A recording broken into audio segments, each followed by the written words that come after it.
Well, evening folks, this is Thursday evening. As you can see, it's an absolutely beautiful evening. It's time for our coffee, which, by the way, it's disgusting coffee. I don't know why, it's coconut or something, but never mind. And Revelation, and it's just such an amazing passage. I am thoroughly enjoying just reflecting on this, even for a short while. And we're now thinking about how we consider Jesus. Now, I have to admit that when I started looking at verse 12 onwards, I thought, hey, just do that in a oneer. But no, there's just too much here. And it's a description that you think, how can I picture this? How can I picture it? But it's a description that's telling us things, and it's so wonderful. Look at this. This is where we're at today. So we've seen the Son of Man in the lampstands, dressed in a robe reaching down to his feet and with a golden sash around his chest. And then this, the hair on his head was white like wool, as white as snow, and his eyes were like blazing fire. What's that about? The whiteness.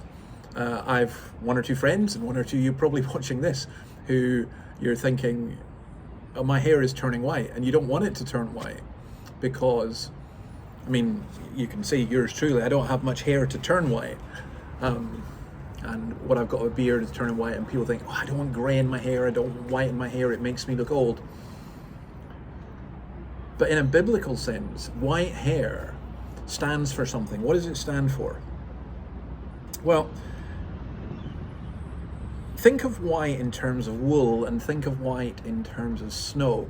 In Laodicea, one of the churches, it was famous for its wool. It was like maybe here in Australia, there are certain parts that for their wool, or in Scotland, Lairg with its great sheep market up in the Highlands.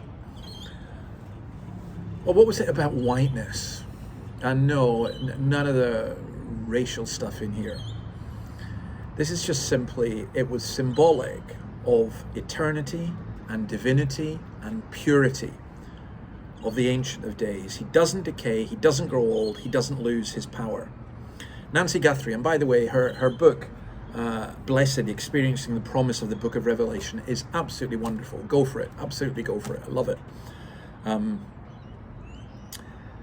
She says this, we think of white hair as indicating advancing age, but this stunning white hair of Jesus reveals his eternal wisdom, which is demonstrated in his righteous judgments.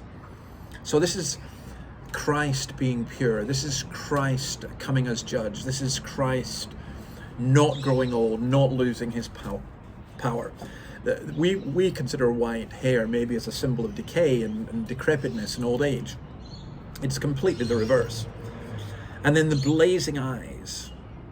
Well, where does that come from? Daniel 10:6, eyes like burning torches. That's a great description. The blazing eyes.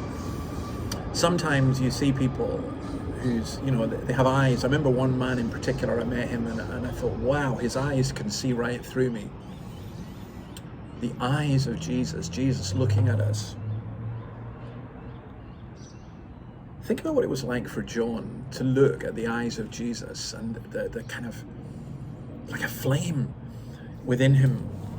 He must have felt that, his fiery gaze, the fiery gaze just going right into him. And that's interesting, because Jesus doesn't, I think it's Guthrie who says, Jesus doesn't just look at us, he looks into us. And he burns away, and let me quote, this is Guthrie, he burns away what is meaningless and frivolous and contaminating.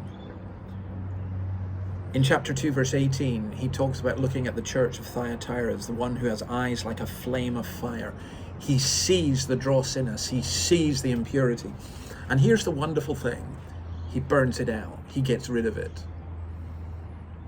I love that. The eyes that purify. The hair that speaks of purity. The eyes that purify. The eyes that see all things. Thou, O Lord, seest me.